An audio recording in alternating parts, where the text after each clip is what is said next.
भारतीय जनता पक्षाच्या रत्नागिरी जिल्ह्यामध्ये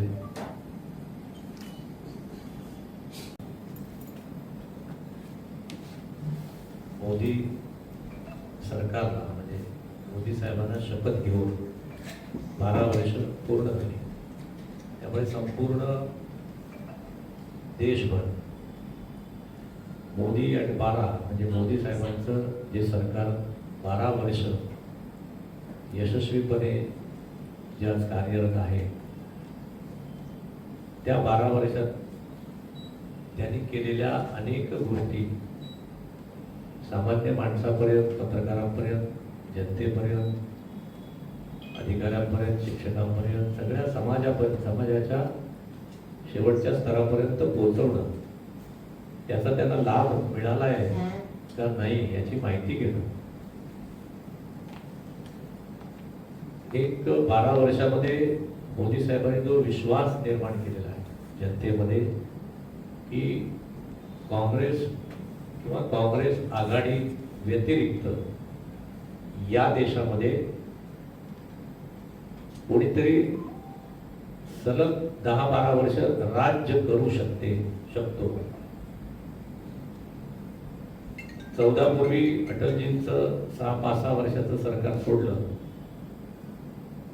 तर देशातल्या जनतेला विश्वासच येत नव्हता की काँग्रेसच्या विरोधातली असलेली मंडळी ही एका ठिकाणी येऊन एका विचाराने, एक दिलाने सतत 10-12 वर्ष राज्य चालवू शकतील का नाही। 1977ला आणीबाणीनंतर असा प्रयत्न जनता पार्टीच्या माध्यमातून झाला, परंतु तो अयशस्वी झाल्यामुळे जनतेचा विरोधकांवरच्या त्यावेळचा विश्वास फार कमी झाला होता। परंतु 99ला अटलजींचं सरकार पुन्हा आलं आणि आज ज्या विकासाची, विश्वासाची, जनकल्याणाची मुहूर्तमेढ गेल्या 12 वर्षात रोवली जाते, घोडदौड सुरू आहे, त्याची मूळ गर्भधारणा ही अटलजींच्या काळातली होती। त्याने जो मार्ग जनकल्याणाचा, विश्वासाचा जो मार्ग, विकासाचा जो दाखवला, त्याच मार्गाने मोदी साहेब 12 वर्ष सातत्याने या देशावरती एक लोकशाहीच्या माध्यमातून सरकार चालवते। तर काही लोक तुलना करतील, आम्ही ती करत नाही, पण कधी कधी होते की मागच्या पंतप्रधानांनी किती दिवस केलं, यांनी किती कंपॅरिझन होतं, ते करणं काही फार क्रमप्राप्त नाही।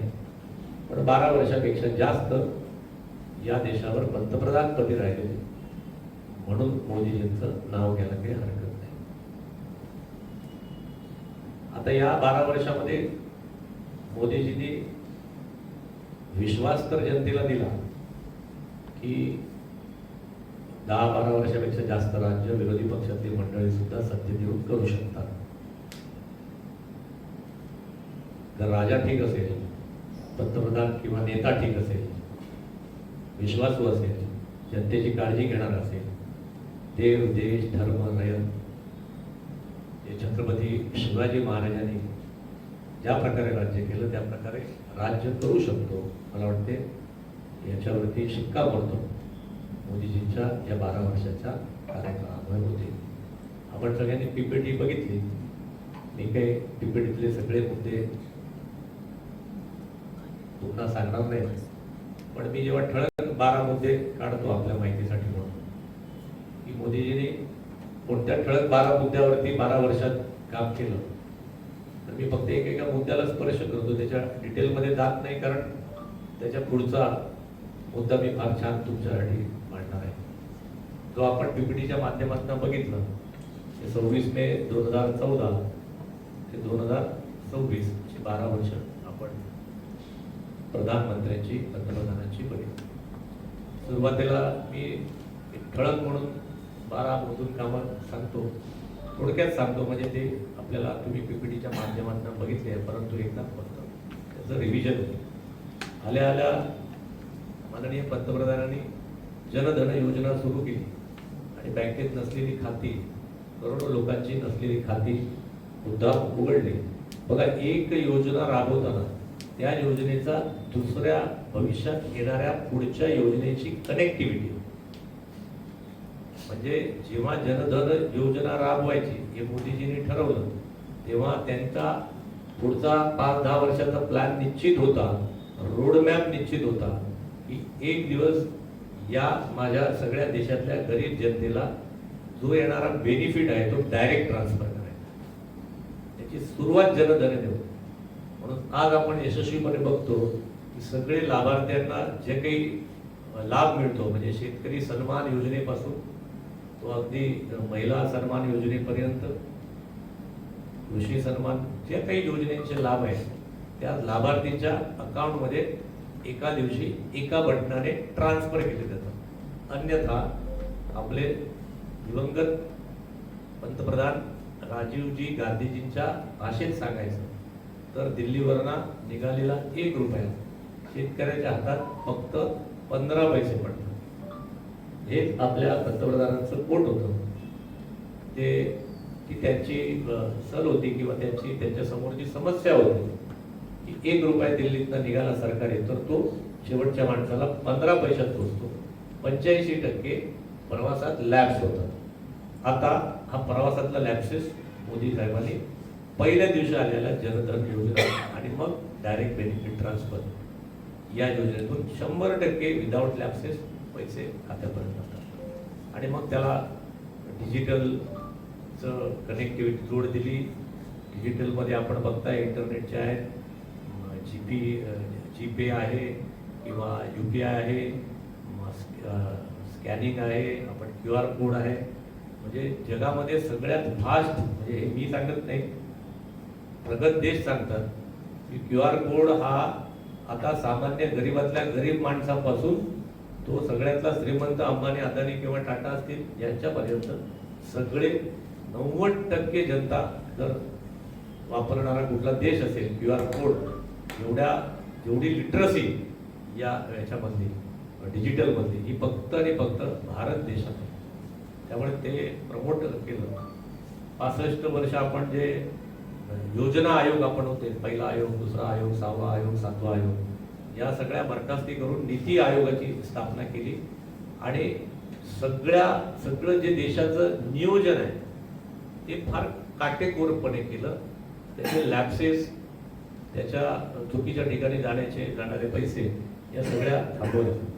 सर्वात मोठी आणि खळबळजनक घटना किंवा गोष्ट 8 नोव्हेंबर 2016ला, म्हणजे जवळजवळ 2 वर्षांनी मोदी साहेबांनी केली.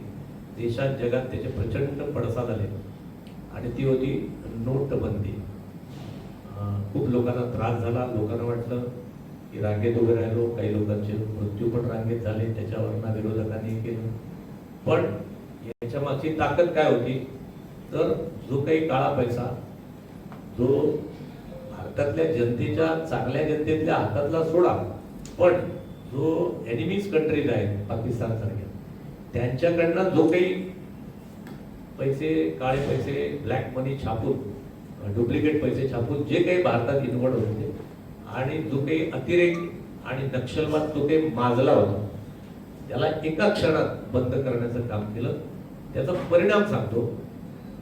आपण चित्रपटात बघितलं असेल, पण पाकिस्तानचं कंबरडं मोडलं, काळा पैशाची निर्मिती बंद झाली. आणि बाबांना सगळ्यात मोठं पत्रकारांना सांगायचं, अमित शहाचं एक 2-4 महिन्यापूर्वीचं स्टेटमेंट ऐकलं असेल की आम्ही पुढील वर्षभरामध्ये या देशातला सगळा नक्षलवाद आम्ही संपवतो.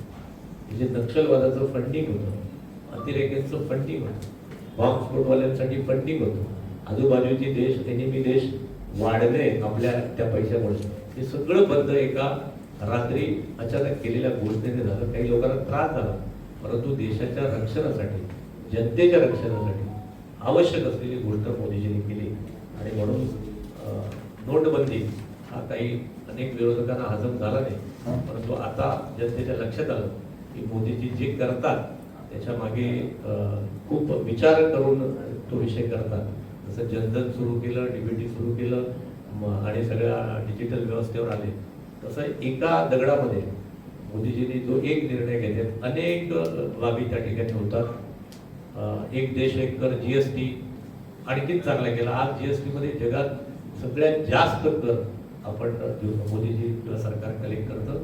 आणि गोरगरिबांना धान्य अगदी मोफत देण्यापासून योजना इन्फ्रास्ट्रक्चर वाढवण्यापर्यंत, road connectivity, rail connectivity, air connectivity, एवढंच नाही बाबांनो, तर गावातल्या 10-12 कोटी जनतेला सुलभ शौचालय देण्यापर्यंत सुद्धा मोफत, घर तिथे पाणी, घर तिथे वीज, या गोष्टीसाठी या जीएसटीचा उपयोग करणार. म्हणजे 80-90% जीएसटी गोळा करून करायचं काय, तर देश श्रीमंत झाला. देशातली जनता जी गरीब होती ती आता गरिबी कशी हटवायची हे मला वाटते इंदिरा गांधींपासून प्रयत्न सुरू होते. 25% लोक गरिबीच्या रेषेच्या वर आणण्याचं काम मोदीजींनी केलं.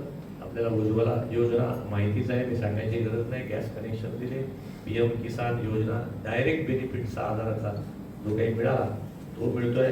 पायाभूत सुविधेबद्दल मी सांगितलं. दहशतवाद म्हणजे देशाच्या रक्षणासाठी काय केलं ते मी सांगितलं. सर्जिकल स्ट्राईक सारखे गोष्टी केल्या. एवढंच नाही तर अनेक प्रश्नांचे सोल्युशन दिले. म्हणजे आपण असं म्हणायचो की हजारो वर्ष, शेकडो वर्ष, दशकोन दशक अनेक प्रश्न घोंगडी भिजत असल्यासारखे भिजत होते. यातला पहिला म्हणजे 500 वर्षापूर्वी प्रभू रामचंद्राचं मंदिर हा एक विषय होता अस्मितेचा. आक्रमकांनी 1000 वर्ष, 1200 वर्ष आपल्यावर राज्य केलं, तेव्हा त्यांनी देव तोडले, देव पळवून नेले किंवा तोडले, देवळं तोडले, स्त्रियांना पळवलं. त्यामुळे या सगळ्यांना सन्मान देण्याचा काम म्हणून मोदीजींनी प्रभू रामचंद्राचं मंदिर हे प्रातिनिधिक स्वरूपात उभं केलं. की आता काशी विश्वनाथाचं कॉरिडॉर उभं केलं. ही आमची देवस्थान आहे, ही आमची बलस्थान आहे, आमची संस्कृती आम्ही आमच्या या टिकवल्याशिवाय राहणार नाही. आणि भारतीय जनता पक्ष जर तुम्ही नेटवर गेलात, गुगल बघितलात, कोणाला परदेशातल्या व्यक्तीने जरी विचारलं तरी ते सांगतील एक राष्ट्रवादी पार्टी आहे. राष्ट्रवादी इन द सेन्स नॅशनलिस्ट, म्हणजे आम्ही राष्ट्रवादी, तो त्या राष्ट्रवादीचे एक राष्ट्रवादी पार्टी आहे. आपला हा देश आपला असल्याचं मानणारी पार्टी आहे. आणि 150 कोटींपेक्षा जास्त असलेल्या, म्हणजे मी गमतीने सांगतो, तुम्हाला सांगायला हरकत नाही, 800 कोटी लोकसंख्या आहे जगाची. 197 देश आहेत. ख्रिश्चन समाजाचे 250-300 कोटी लोकसंख्या आहे. माझा स्टॅटिस्टिकल डाटा जर चुकीचा असला तर मला नंतर करेक्ट करा. 250-300 कोटी ख्रिश्चन समाजाची लोक आहेत. 125 देश आहेत ख्रिश्चन. ज्या ब्रिटिशांना पण आपल्याला सांगितली लोकशाही धर्मनिरपेक्ष करा, त्यांच्या सुद्धा ब्रिटिशांची राजसत्ता ही ख्रिश्चन धर्मावरतीच आधारित आहे. मुस्लिम धर्माचे 200 कोटी लोक आहेत, 55 देश आहेत. बौद्ध धर्माचे 60 कोटी लोक आहेत, 11 देश आहेत. यहुदींचं सगळ्यात कमी लोकसंख्या आहे, तरी सुद्धा इस्रायल सारखा एक देश आहे. भारताची म्हणजे हिंदुस्थानची लोकसंख्या, हिंदूंची मेजॉरिटी 80% आणि जगातली पकडली तर 150-200 कोटी आहे. परंतु हिंदू राष्ट्र म्हणून असं कुठलंही राष्ट्र नव्हतं. आम्ही सर्व धर्म म्हणत होतो, अमकं म्हणत होतो. पण मोदीजींनी आणि सगळ्या आपल्या मंडळींनी धारिष्ट्याने सांगितलं, होय हे हिंदू राष्ट्र आहे.